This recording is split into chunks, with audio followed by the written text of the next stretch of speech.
Cordial saludo, mi nombre es Sebastián Ricaurte Franco. Vamos a hablar de mi proyecto de investigación en la Universidad Santo Tomás Tunja, ordenación del territorio y perspectivas de justicia global, un aporte a los derechos fundamentales. La novedad de la investigación va a radicar en que el estado actual del ordenamiento territorial colombiano necesita una reconfiguración hacia unas herramientas garantes de la justicia global. Eso en el marco de una introducción que nos permite observar que si existe un ámbito en el cual se impactan los derechos fundamentales, es en el del ordenamiento territorial. Por eso es importante hacernos una pregunta orientadora sobre cuáles son los argumentos filosóficos y los instrumentos jurídicos del derecho público contemporáneo para enfrentar las dinámicas del ordenamiento territorial y garantizar una justicia global. Ahora, el impacto sobre los derechos fundamentales es variopinto. Tenemos sobre la vivienda digna, la salud, la alimentación, el medio ambiente sano, la igualdad y la equidad, la participación ciudadana. Y en el marco de estos podrían sostenerse otros principios que pueden ser asociados a derechos fundamentales como la libertad, por ejemplo. Sobre la vivienda, la salud, la alimentación, tenemos que son obligaciones territoriales, son principios, son derechos y a su vez se enmarcan en un rol que está expresado tanto en las normas, en la jurisprudencia, como en las realidades sociales de nuestros territorios.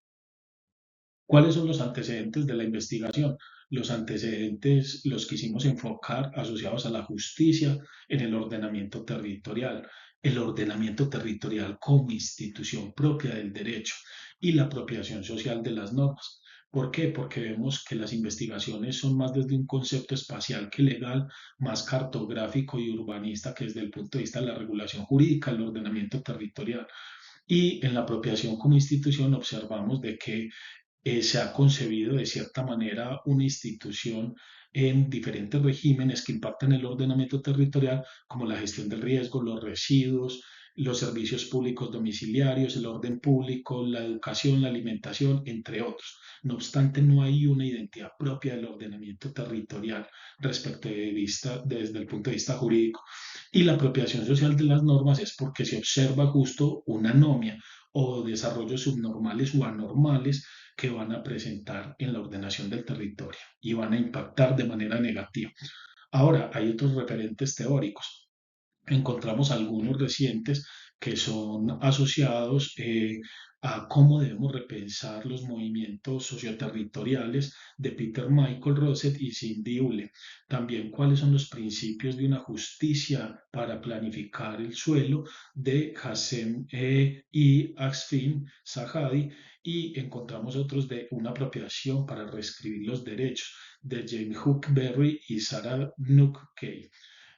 Adicional de eso, encontramos otros asociados a cómo vamos a encontrar la periurbanización, los derechos y los efectos de la política cotidiana de George Anne, Patrick Branford, y es importante restablecer justo esas necesidades que tenemos desde esos puntos de vista teóricos frente a lo que tenemos hoy en la ordenación del territorio, porque necesitamos repensarlo, necesitamos mirar cuáles son los principios del uso del suelo y su planificación, cómo podemos reescribir esos derechos asociados al ordenamiento territorial y cómo en las zonas urbanas y periurbanas se dan las dinámicas.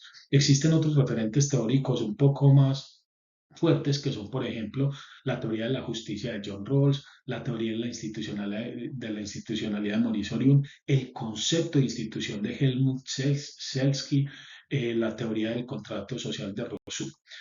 No son los únicos, pueden haber otros. Y ahora, ¿cómo se dialoga esta situación frente al aporte que se va a hacer? Pues justamente todos estos aspectos que acabamos de decir es que la Tierra, si bien es un espacio geográfico, es un concepto en el cual se desarrolla el territorio. La planificación justa del suelo es necesario para que exista armonía y concertación.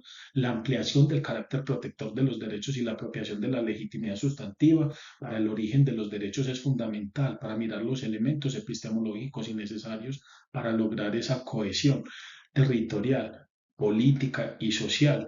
También es necesario que existan tensiones para poder interpretar cómo las autoridades formales enfrentan las dinámicas consuetudinarias y esos desarrollos que ahorita decíamos anómicos, subnormales o anormales. Y debe existir una identidad en el territorio en torno a la ciudad.